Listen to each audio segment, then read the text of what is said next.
राज्यातील आदिवासी संस्कृतीचा सर्वात मोठा सण होळी. होळी म्हणजे आदिवासी बांधवांसाठी दिवाळी दसरा असतो. यंदा सातपुड्याच्या डोंगर रांगांमध्ये होळीचा मोठा उत्साह पाहायला मिळाला. राज्याचे आदिवासी विकास मंत्र्यांनी होळीला हजेरी लावत 2 कोटी रुपयांच्या विकास निधीची घोषणा केली आहे. त्यामुळे ही होळी आदिवासी बांधवांसाठी विशेष आहे. प्रत्येक आदिवासी बांधव सर्व काम सोडून होळी साजरी करण्यासाठी आपल्या पाड्यांवर येत असतात. काठीच्या राजवाडी होळीपासून ते आठवडाभर सातपुड्यामध्ये होळी साजरी होते. या वर्षामध्ये भविष्यातल्या पुढच्या मार्च महिन्यामध्ये येणाऱ्या काठीच्या होळीच्या दिवशी येणाऱ्या माझ्या आदिवासी बांधवांना व्यवस्था चांगली झाली पाहिजे. बसण्याची गॅलरी चांगली झाली पाहिजे. शौचालयाची उत्तम व्यवस्था महिलांची पुरुषांची झाली पाहिजे. शुद्ध पिण्याचं पाणी मिळालं पाहिजे.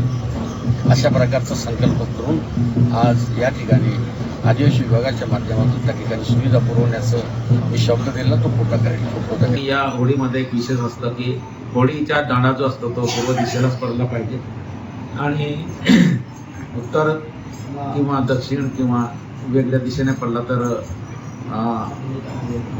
येणारे वर्ष हे अशुभ असतं असं अनुमान या ठिकाणी काढला जातो.